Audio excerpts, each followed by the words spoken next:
혼란의 시대를 사는 것, 한 생각 어둠으로 인하여 사람들은 길을 잃고 망망한다. 나는 무엇이고 세상이란 무엇인가?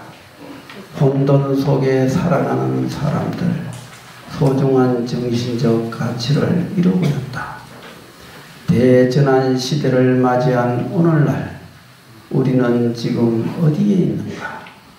밖으로 향하는 이기심 때문에 내면의 광명은 나오지 않는다. 모든 문제의 근원은 자신을 돌아보지 못합니다. 가는 곳마다 주인을 지어라. 그러면 있는 그대로 참되다. 세상에 처할 때 도에 의하면 이는 모든 일의 주인이 된다.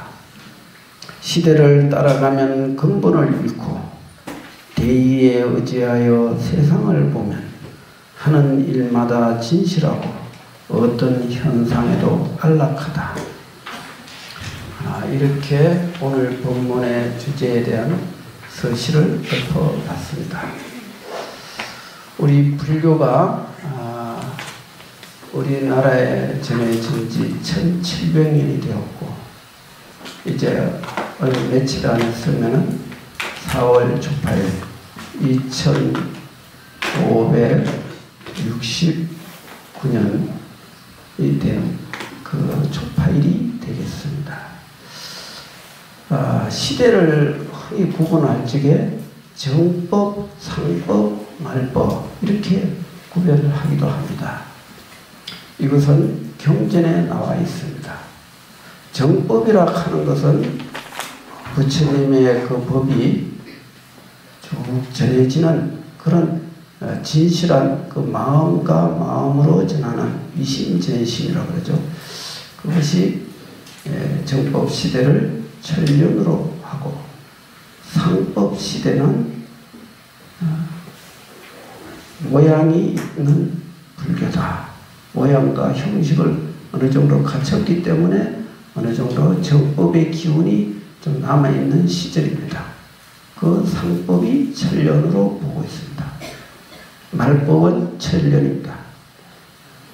지금 2500년이 지났기 때문에 정법, 상법은 지나가고 말법 500년이 지금 지났습니다.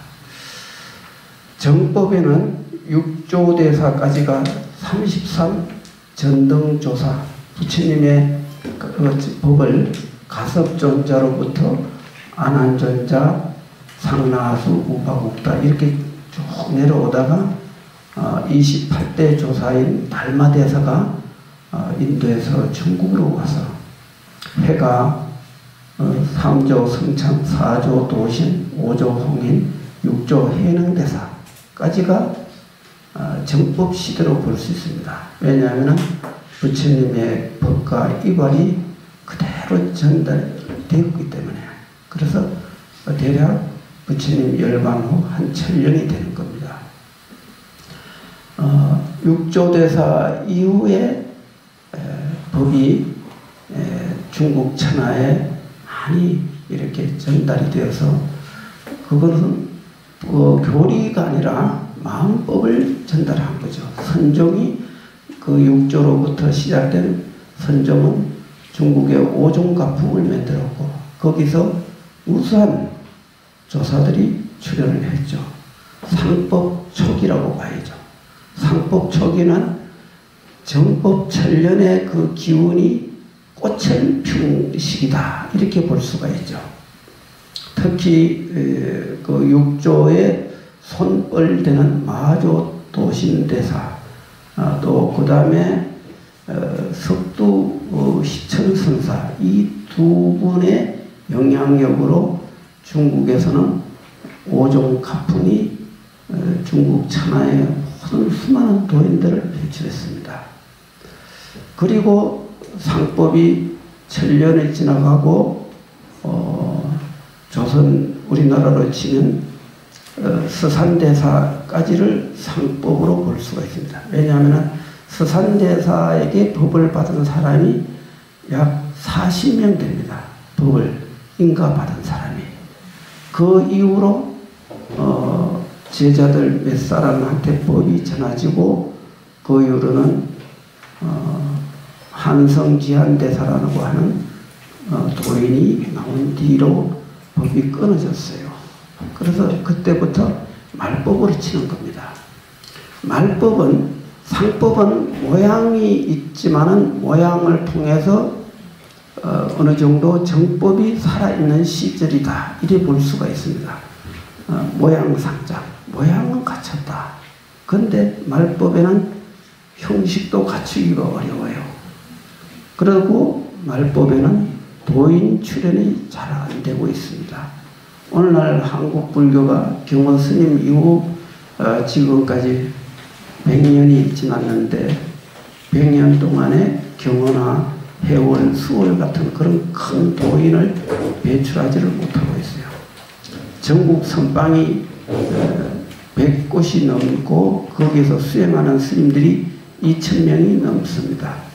한국 불교는 선종을 위주로 수행 어떤 길을 가고 있는데 도인이 배출이 잘 안 돼요.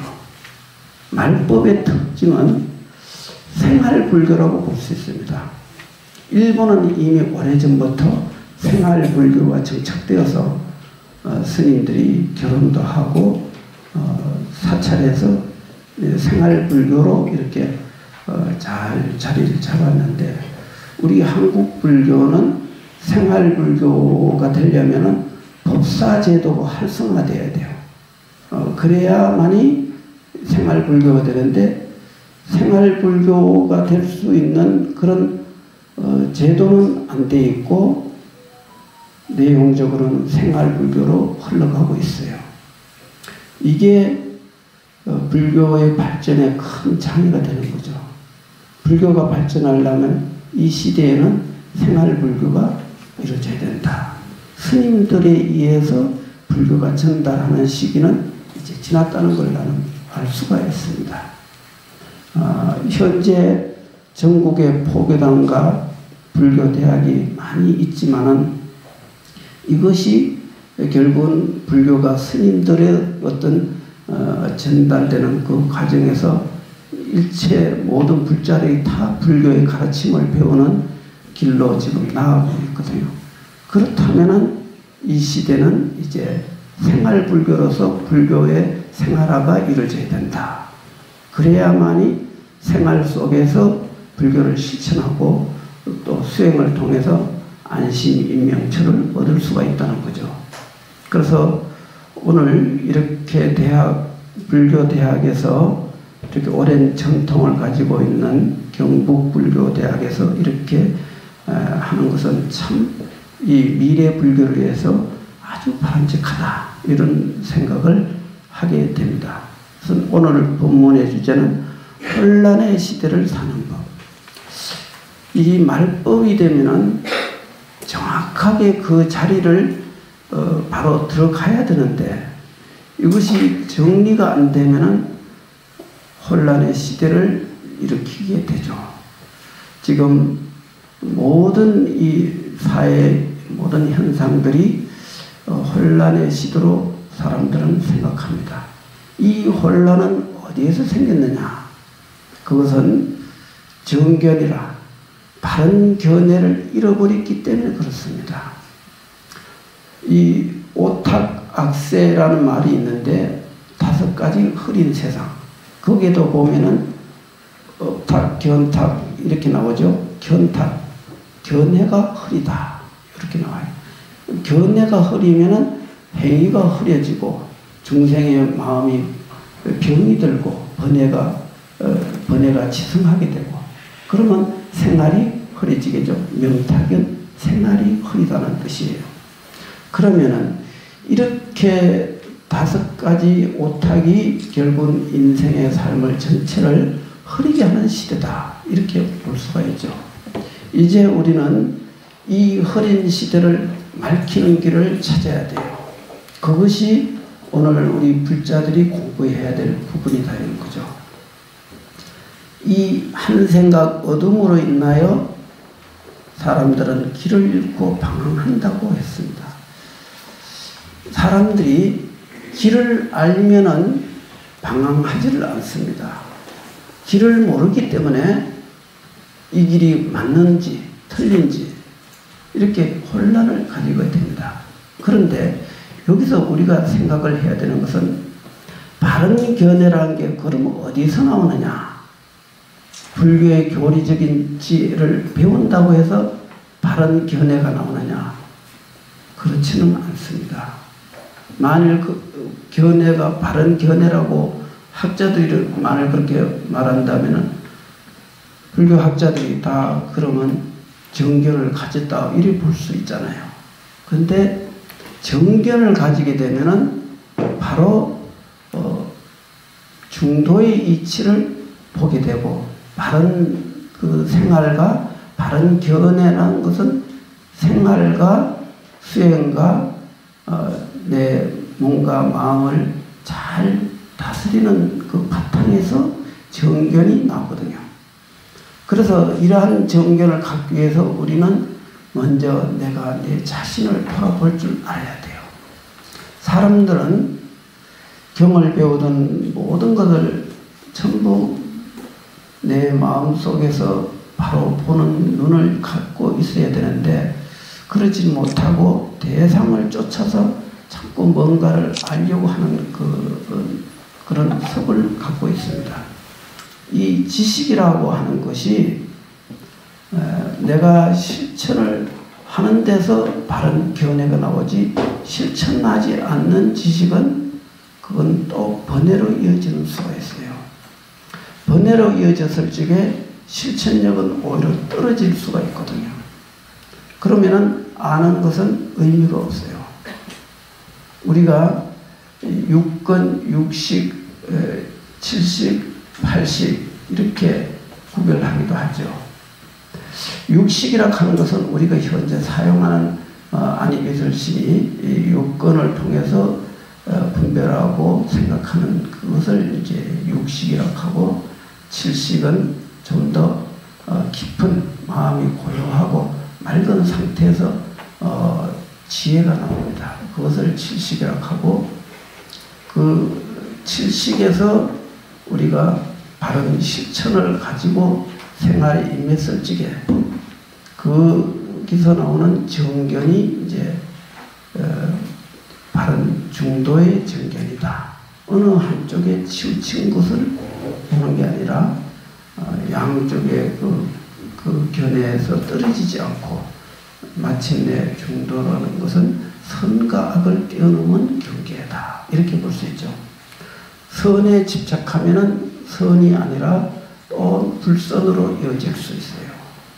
왜냐 하면은 사람들은 내가 옳다고 생각하는 부분을 거기 집착하는 경향이 있을까? 그것은 바로 편견이 돼요. 한쪽으로 치우친 거죠.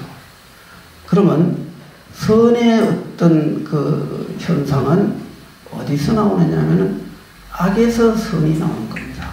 그럼 또 악은 또 어디서 나오느냐? 선에서 나와요. 선을 잘못 알았을 적에 악이 되거든요. 그리고 이기심을 가지면 악으로 바뀌죠.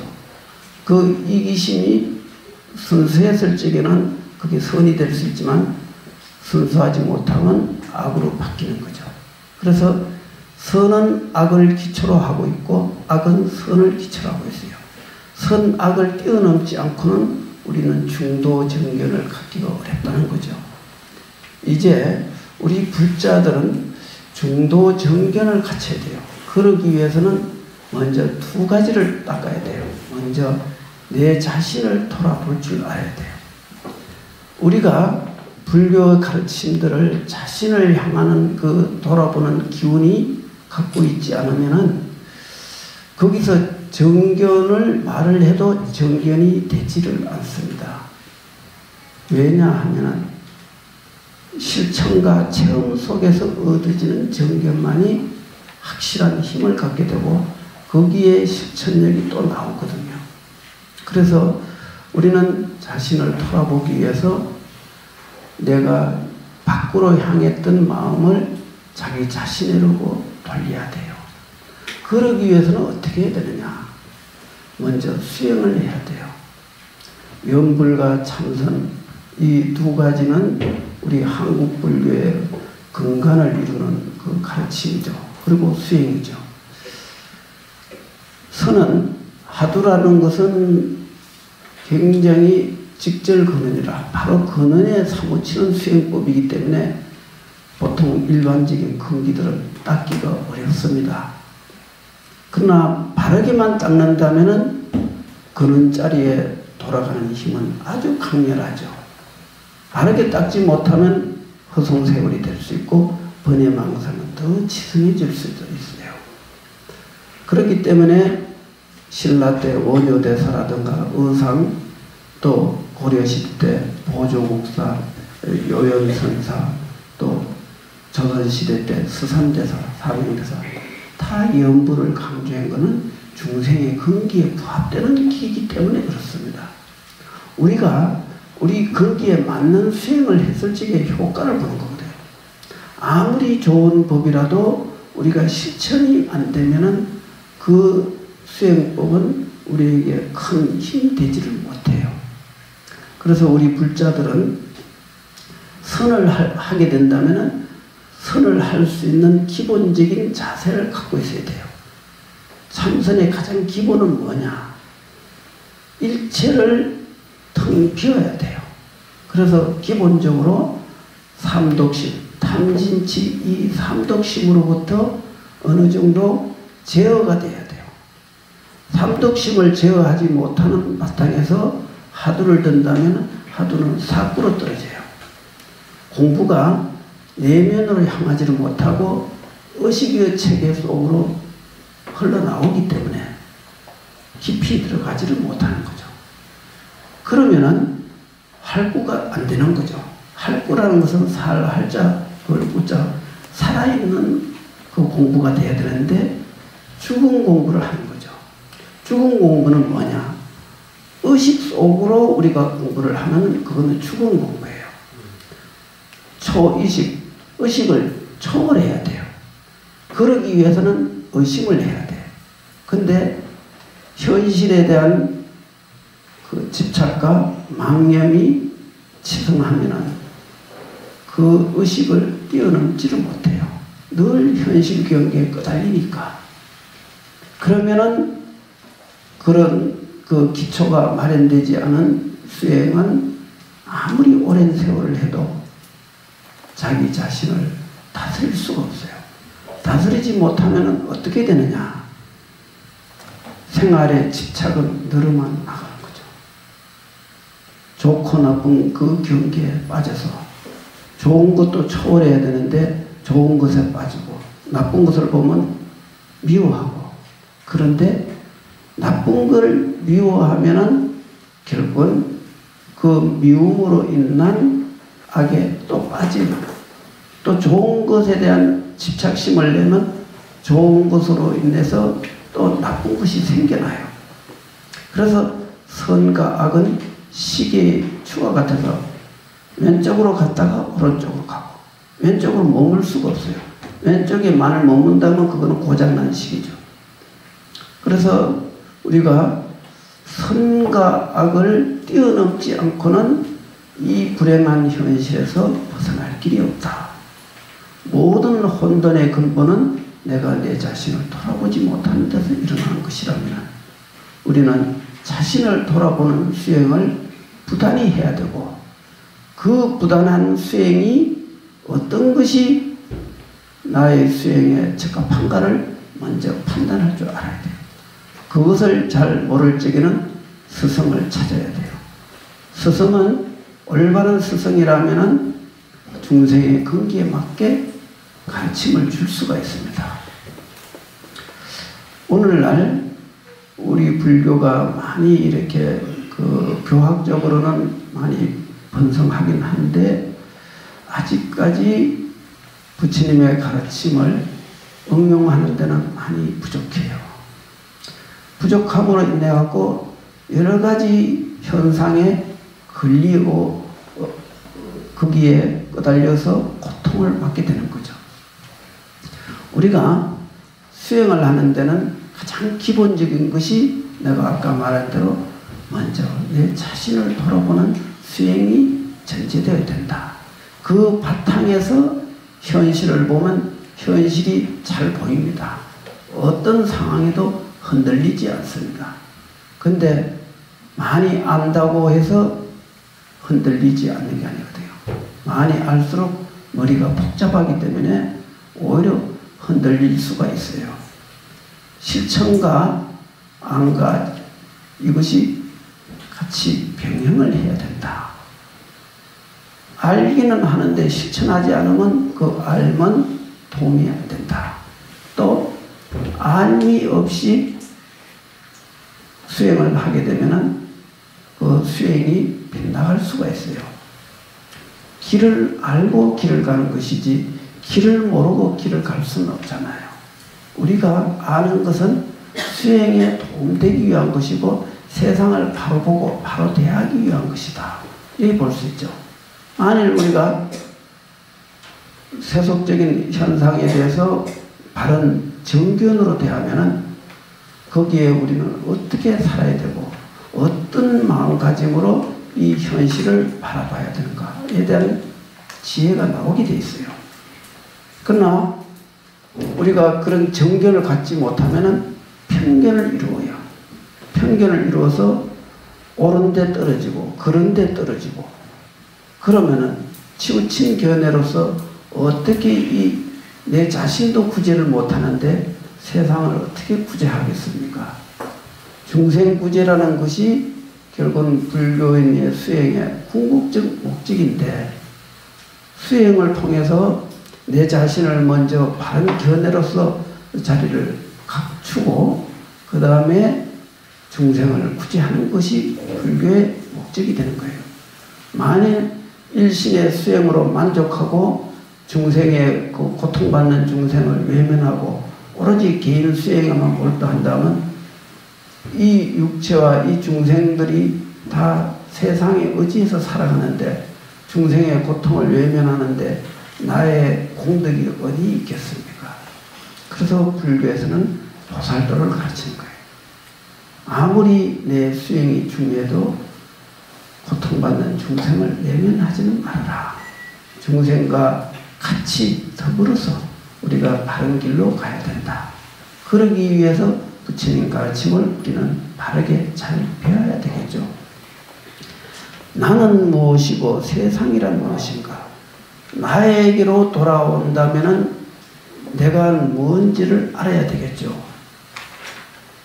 나에 집착하면 나가 아닙니다. 그래서 불교는 뭐하라 그래요? 나가 없다. 이렇게 가르치거든요. 우리가 나라고 생각하는 이 존재가 이렇게 엄연히 존재하고 있는데 이거를 부정한다면은 그럼 우리는 무엇을 근거로 내가 살아갈 수 있느냐. 그리고 옳다 그러다 하는 이 분별 세계에서 어떻게 그러면 살아갈 수 있느냐 하는 이런 의문을 가질 수가 있어요. 이 윤회라는 말을 들어보셨죠? 이 윤회라는 것은 무아가 되면은 윤회가 끊어져요. 근데 무아가 아니기 때문에 윤회를 하게 돼 있어요. 그럼 우리가 다들 아시겠지만 12연기가 있잖아요. 무명행식, 명색, 유깁, 촉수, 생로병사 이렇게 윤회가 이어집니다. 그 무명이라는 것은 어둡다는 뜻이거든요. 이 어둠이라는 것이 여러 가지 의미를 생각해야 돼요. 그러면 태초의 무명이 무엇이냐 이렇게 생각해 봐야 되겠죠. 중생은 태초의 무명으로 인해서 여러 가지 행위가 나오고 생로병사가 벌어졌으니까 이 어둠이라는 것은 내가 내 자신을 바로 보지 못하는 것을 무명이라 그래요. 무명이 단지 어두운 미혹의 세계다. 이렇게 추상적으로 보면은 무명에 대한 정확한 이해를 못하는 거예요. 무명이라는 것은 현재도 이 순간이 무명이에요. 그것이 무명 때문에 혼란이 일어나고 여러 가지 분쟁과 시비와 선악이 다 있는 것이니까. 그래서 무명으로부터 12가지 연기의 이치가 그게 차제적인 것이 아니고 하나의 이치 속에 12가지 인연이 동시적이라고 봐야 돼요. 만일 우리가 내가 내 자신의 참모습을 깨우치는 순간 어둠이 사라졌으면 그 다음에는 밝음이 있죠. 지혜가 있는 거예요. 거기에는 윤회가 없어요. 스님들이 도를 닦는 것은 결국은 이 근본 무명으로부터 벗어나서 그 생사윤회가 끊어진 절대적 세계, 진리의 세계, 그것을 열반이라고 그래요. 그러면은 우리 중생들은 어차피 세속을 살아가는데 그 무명에서 벗어나는 게 쉽지 않을 텐데 그럼 어떻게 살아야 되느냐 하는 문제가 생기죠. 세상 사람들이 살아가는 기준은 중생들의 그 업력에 휘말린 그 견해에 빠지지만 않으면 돼요. 그리고 항상 일상 속에서 그 부처님의 가르침을 하나하나 조금씩 생각해가면서 실천하는 마음가짐이 필요합니다. 예를 들어 사성제 8정도 그 칠각지 12연기 이런 거를 교리적으로 이렇게만 보지 말고 거기서 딱 한 가지만 생각하면 돼요. 8정도에서 정견이 있죠. 사성제의 이치를 바로 보는 게 정견이거든요. 그러면은 우리가 부처님의 가르침의 핵심은 뭐냐면은 내가 내 마음을 바로 보자는 거예요. 그래서 석가모니 부처님이 육사외도로부터 여러 가지 가르침을 받았지만 그게 내 마음을 가르치는 그 내용이 아니기 때문에 결국은 그 욕계 육천의 그 단계를 넘어서 색계 18개 선정법을 닦아서 마스터했고 그 다음에 무색계 사선정까지 다 그 30도 안 된 젊은 나이에 다 마친 거예요. 육사외도들이 늙어 죽을 때까지 닦아도 무색계 선정까지는 못 들어가는데 색계 사선, 초선, 이선, 삼선, 사선, 사선정을 들어가기도 보통 근기로는 어려운데 석가모니 부처님은 초인적 능력으로 사선정을 일찍이 돌파하고 무색계 사선, 공처, 식처, 무소연처, 비상, 비비상처정 비상, 비비상처정은 아라한도 그 경계를 알기가 어렵다 그랬어요. 그렇게 무색계 사선정까지 다 체득했는데도 생사해탈이 아니라는 걸 알았던 거죠. 그래서 다시 부처님은 내 마음의 근본 자리를 깨닫기 위해서 수행을 한 거죠. 예를 들어 제바살다 있지 않습니까? 부처님의 사촌 동생입니다. 그것도 부처님 따라 출가를 했는데 그거는 교주가 되고 싶은 욕심이 너무 많아갖고 그래도 맹렬하게 젊었을 때 수행을 해갖고 사선정까지 들어갈 정도로 대단한 수행력이 있었어요. 그런데 욕망이 끊어지지 않아서 결국 부처님 자리를 노리다가 부처님 몸에 피를 내고 생활지옥이라 산채 악도에 떨어져 버렸다 이랬거든요. 사선정까지 들어가도 윤회가 끊어지는 게 아니에요. 그렇기 때문에 그것도 해탈로 보지는 못하는 거죠. 그러나 사선정에 들어가면은 보통 사람은 악도에는 안 떨어지게 돼 있어요. 왜냐하면 사선정의 그 꼭대기는 오정거천이라고 수다음, 사다음, 아나함, 아라.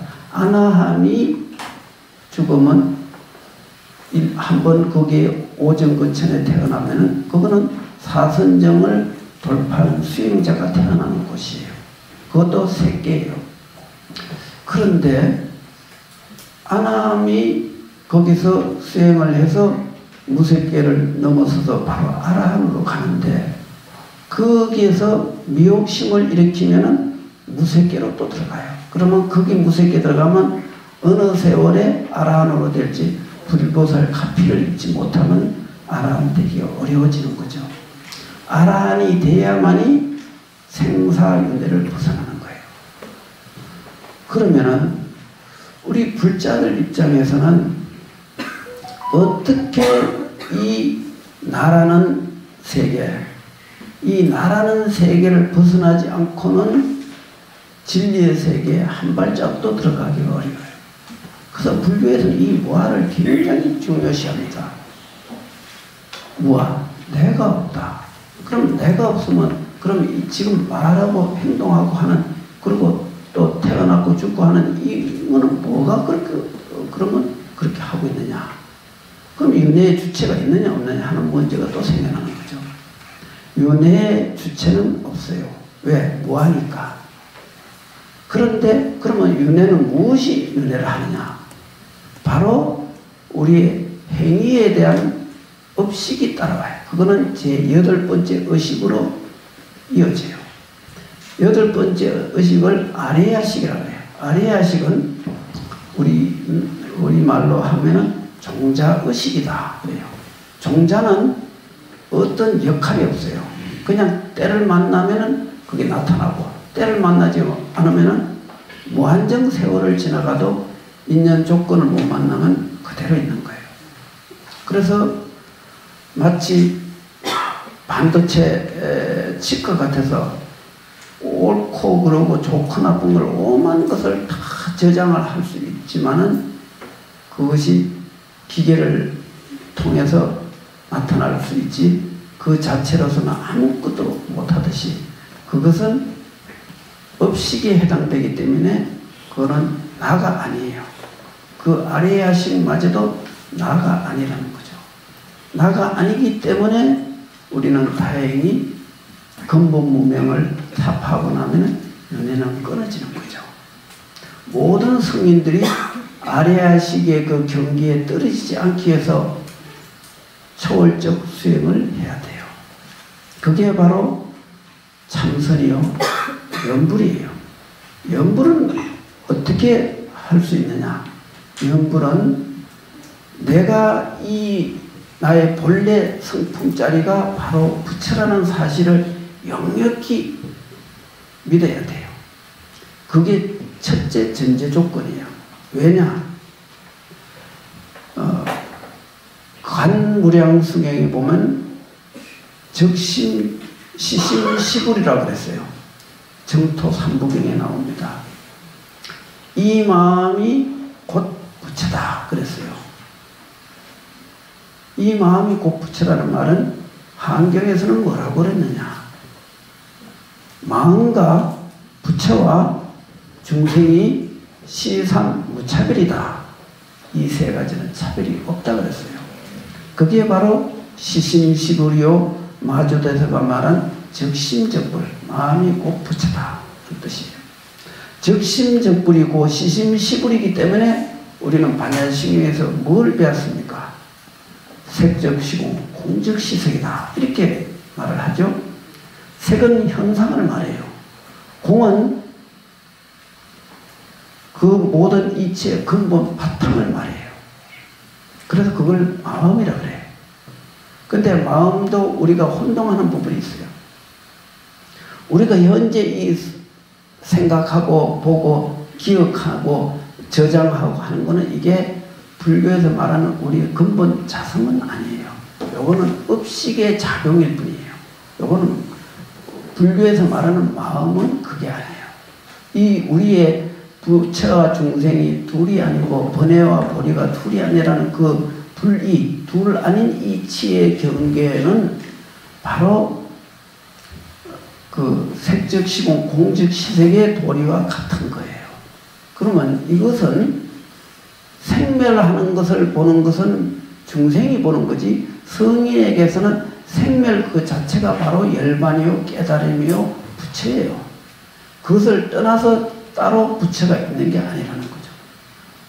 중생은 깨우치지 못했기 때문에 보고 듣는 경계를 나로 착각하는데, 깨치는 사람에게는 보고 듣는 이 모든 자연 현상과 사람이 만든 이 모든 현상들이 전부 부처예요. 부처 아님이 없어요. 그래야만이 그게 옳은 견해예요. 만일 이 모든 중생들과 나타난 현상들이 이게 다 없어지고 텅 비어서 청정할 때 그게 부처라고 한다면, 그거는 둘 아닌 경계가 아니라 둘이 되는 거죠. 그거는 소위 서양 철학에서 말하는 이원론이 되는 거죠. 모든 근원은 두 가지다. 이렇게 분별하는 거. 있는 거, 없는 거. 분명히 둘로 보이잖아요. 이원론은 진리를 모를 적에 그런 소리를 하고 있어요. 진리를 알면 결코 이원론에 떨어지지 않아요. 현실 그대로 보는 그 근본이 바로 성품자리라면 나타나는 일체 만법이 부처 아님이 없다. 이렇게 보는 거죠. 그래서 심시만법지 근본이다. 마음은 만가지 법의 근본이다. 이렇게 경에는 말씀을 하고 있어요. 이 마음자리를 보면은 마음법은 나타났다 사라졌다 하는 것은 하등의 문제가 안 돼요. 근데 중생에게는 문제가 돼요. 왜냐하면 거기에 업식 따라 연애가 생기니까. 그런데 깨친 본상에서는 천백억 화신으로 바뀔 뿐이에요. 가지가지 현상들이 한 마음의 작용일 뿐이지 그것이 그 본체가 따로 있는 것이 아니다. 그대로 본체와 현상, 이와사, 한경에서는 이렇게 말하죠. 이사원륜무예다. 이사원륜무예는 바로 나타나는 현상과 본체가 서로 다르지 않다는 뜻이에요. 만일 그렇다면은 이사원륜무예이기 때문에 사사무예가 되는 거죠. 사사무예라는 것은 현실에 나타난 모든 공간적 존재하는 만물이 서로가 본체에서 근본에서 본다면 둘이 아니라는 뜻이에요. 그럼 즉 쉽게 말하면 한 방울의 물속에 태평양 같은 바다가 들어가고도 남아요. 그걸 법화경에서는 미진급이다. 한 티끌 속에 온 우주가 들어가는 도리가 있어요. 그게 미진급이에요. 그거는 시간적으로 무한대의 시간. 찰나, 일찰나, 눈 깜짝할 사이에 가진 그 순간이 수억 천만급의 기간보다 길지 않다. 똑같다 이거죠. 결국은. 그러면 시간성을 초월한 거죠. 그리고 나타나는 현상이 많다, 적다, 크다, 작다, 산이다, 물이다 하는 분별심은 이미 그 자리에 가서는 아무 의미가 없고 다 둘이 아닌 이치로 바뀌는 거죠. 그것을 사사무예라고 해요. 사사무예가 되면은 그러면 어떤 현상이 되느냐? 육신통을 갖추게 돼요. 이 몸이 바로 나타난 이대로 옷 입은 채, 이 모든 심지어 갖고 있는 휴대폰까지 이게 바로 에너지로 바뀌어요. 그래서 순간 이동이 가능해요. 눈 깜짝할 사이에 천상까지 갔다 올 수 있고 지옥도 갔다 올 수 있고 오만 곳에 내가 생각하는 곳은 다 갈 수가 있어요. 이 육체를 가지고 가는 게 아니라 바로 빛으로 바뀌고 그 빛보다 더 빠른 빛은 그래도 거리가 있는데 이 깨달음의 그 감명은 수천억 그 빛의 속도로 수십억 년을 가는 것도 한순간이 되는 거죠. 그렇다면은 거기에 공간이 있습니까? 공간이 없어요. 그렇기 때문에 시간과 공간을 초월하는 도리가 사사무예라고 해요. 한경에서는 그렇게 가르치고 있어요. 그럼 한경에는 참 많은 말씀이 있는데 그 많은 말씀은 사사무예의 이치를 쓴 거예요. 그리고 사사무예가 되기 위해서는 이사무예와 사사무예가 하나의 이치로 표현되는 거죠. 그래서 우리가 이 마음의 작용을 보면은 그렇게 광대무변하지만은 우리는 현실에서 이러한 그 견해까지 갈 수는 없지만은 우리는 수행을 통해서 생활 속에서 너무 옳다고 하는데 빠지면 안 됩니다. 또 그러다 하는 데서 빠지면 안 돼요. 옳다고 하면은 옳지 못함이 생겨나고 그러다 하면은 그러지 않음이 생겨나거든요.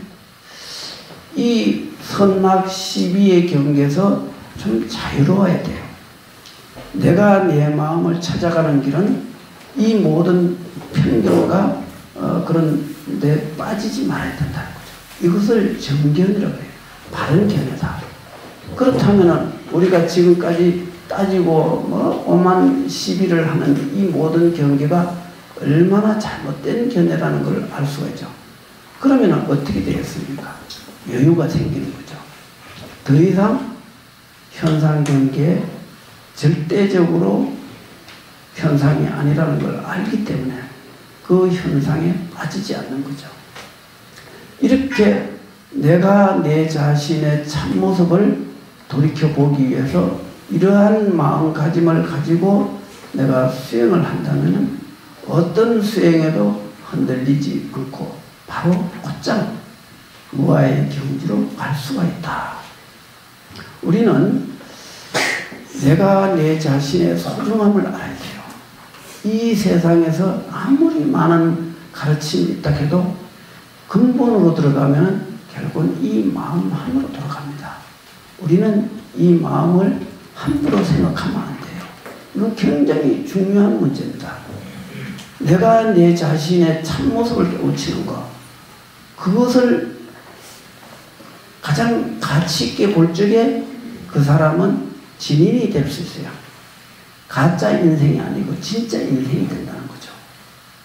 그러면은 진짜 인생이 되기 위해서는 먼저 무아의 이치에 깊이 개합을 해야 돼요. 무아라는 것은 내가 지금까지 사는 그 시비의 현상 경계에 절대적으로 끄달리지 않는 그런 그 마음을 가짐을 가져야 돼요. 그리고 그것은 마음만 가진다고 되는 건 아니고 그 마음 바탕에서 수행을 해야 돼요. 그 수행이 경계에 따라서 참선이 될 수도 있고 연불이 될 수 있고 위빠사나도 될 수 있고 주력도 될 수 있고 참회도 될 수 있는 거죠. 그런데 참회라는 것은 왜 해야 되느냐? 우리가 수행을 하는데 가장 문제가 되는 것은 망상의 장애, 생활의 장애, 여러 가지 동력이 또 없으면 공부를 못해요. 우리가 공부를 하는 것도 내가 삶이 뒷받침이 돼야 되잖아요. 생활이 어려운데 우리가 어떻게 당장 먹고 사는 문제도 해결이 안 돼갖고 이렇게 고통을 받는데 돌을 닦는 건 어렵잖아요. 그래서 우리는 수행을 하기 위해서 복도 지어야 돼요. 복이 없으면은 공부가 안 돼요. 공부가 어떤 그 단계에 올라가면 도고마성이라 도가 높아지면 마가 떨어지는 게 아니고 마도 똑같은 수준으로 올라가요. 도가 한 길을 올라가면 마도 한 길로 올라가요. 우리 불자님들이 정말 이 귀한 불법을 만났을 적에 우리는 잘 살아야 돼요. 삶이라는 것은 아무리 잘 살아도 세속적인 삶에서 행복은 없습니다. 왜 행복이 없느냐? 행복을 구하면 불행이 따르게 돼 있어요. 행복을 버릴 적에 불행도 없어요. 행복과 불행은 동전의 양면이 아니고 같은 면이에요. 행복이 곧 불행이고 불행이 곧 행복이에요. 그것이 불교의 이치입니다. 그렇기 때문에 우리가 좋은 걸 취하면 나쁜 게 따르고, 나쁜 걸 취했는데 내 생각 밖에 또 좋은 게 생기기도 하고, 선악의 기준은 그 사람의 사고에 따르는 거지 현상이 있는 건 아니다. 독약이 아무리 나쁘다 그래도 그거는 독약은 먹는 사람한테 나쁘지 독약 자체가 뭐 선이 어디 있습니까? 그렇기 때문에 우리는 이 현상 세계에서 좀 더 초월적이고 좀 더 진정한 행복, 영원한 행복을 우리는 구해야 된다. 현상 세계에서, 불행한 세계에서 영원한 행복을 찾는 것은 불가능해요. 그거는 가능하지 않습니다. 그거는 3000년 전에도 맹 그랬고 3000년 지난 후에도 맹 똑같은 거예요.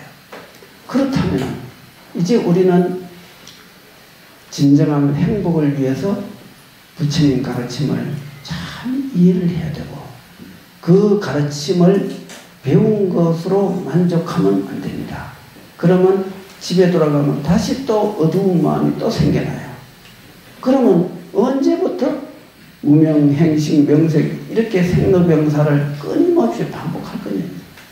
우리가 다음 생에 이 생보다 더 좋게 살 수 있다는 자신감을 가질 수 있을까요? 내가 봤을 적에 그게 쉽지 않아요. 왜 그러냐면은 사람은 선과 악이 50대 50이면 인간 세계에 태어나요. 선이 50%고 악이 50%면 인간 세계에 태어날 수 있습니다. 그런데 60대 40으로 악이 많으면은 인간으로 태어나도 불행한 삶을 살아요.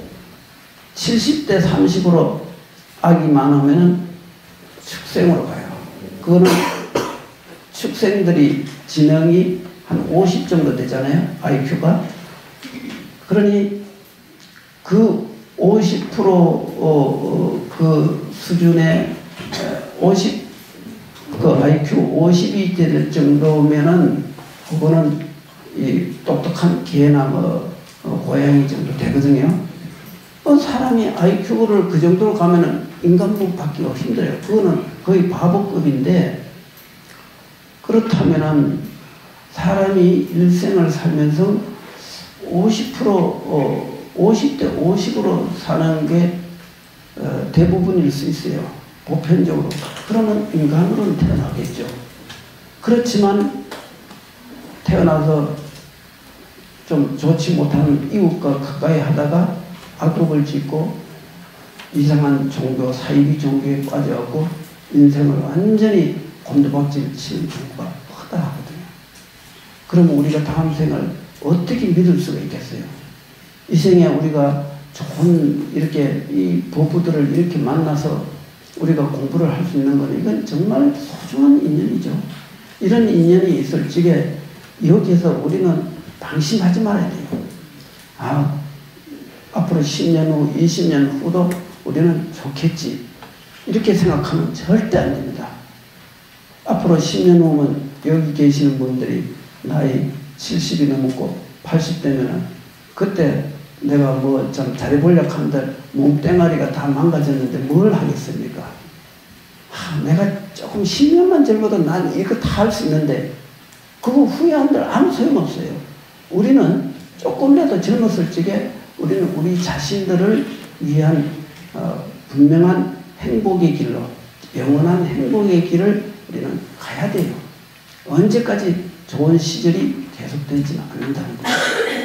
지금 말법이 1000년인데 1000년 중에 지금 500년, 600년을 지금 다 돼가는데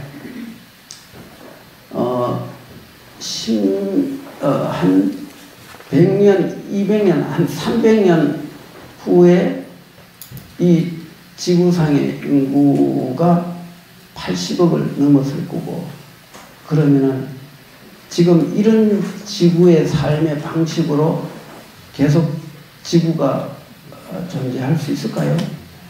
나는 그건 불가능하다고 봐요. 그러면 어떻게 되겠습니까? 3차 대전이 일어나는 거죠. 3차 대전이 일어나면 인류가 전멸이에요. 이 지구가 이렇게 그 원자 핵폭탄의 그 어떤 그런 거로 인해서 그리고 화산 폭발, 지진 등등이 일어나서 지구 환경이 최악으로 되면 빙하기가 오게 되죠. 빙하기가 오면은 전 지구에서 사람이 살 수 있는 데가 몇 군데가 되겠습니다. 지금 3차 대전도 일어날 확률이 아주 높아요. 왜냐하면 인구가 지금 폭발됐거든요. 이 지구 알고 보면 참 땅덩이가 별로 크지도 않은데 여기 인간이 80억이 인구가 쏟아내는 생활 하수와 모든 그런 환경 오염이 이 지구가 감당하기는 어려운 거죠. 그러면 저절로 재앙이 그래서 대삼재, 소삼재가 막 일어나는 거죠. 얼마 전에 계절이 돌아서 얼마나 전 세계가 벌벌 떨었잖아요. 그것이 어디서 나오느냐? 중생의 업병이에요.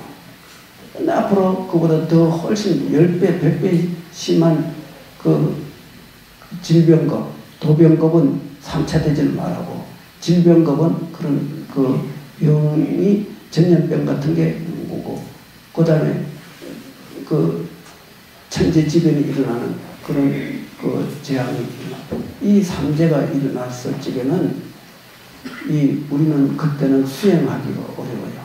이제는 목숨을 부지하는 것조차도 힘드는 시절이 올 수가 있다. 지금 가장 좋은 때예요. 가장 좋은 때 우리는 지금 사회적으로나 이렇게 종교적으로도 사람들이 물질 세계에 너무 빠져 있어요. 물질은 우리가 생활하는데 최소한의 것 이상은 의미가 없어요. 그럼 우리는 그 다음에는 정신세계를 추구해야 되는데 사람들이 61살, 2살 되면 정년퇴직을 하면 그때부터는 그 젊은 시절에 돈 벌어놓은 거로 이제 나머지 인생은 수행을 통해서 내 인생을 살아야 되는데 60, 70이 넘어도 돈벌이에 혈안이 돼 있다면 그거는 좀 행복을 추구하는 방식이 잘못된 거죠. 이제 우리 불자님들은 정말 불법을 만났을 적에 소중하게 생각하고 우리는 한 순간도 낭비하지 말고 정말 연부를 하든 참선을 하든 열심히 해서 이 삶을 가장 고귀하고 소중한 인생이 되도록 노력하시기를 부탁합니다. 오늘 본문은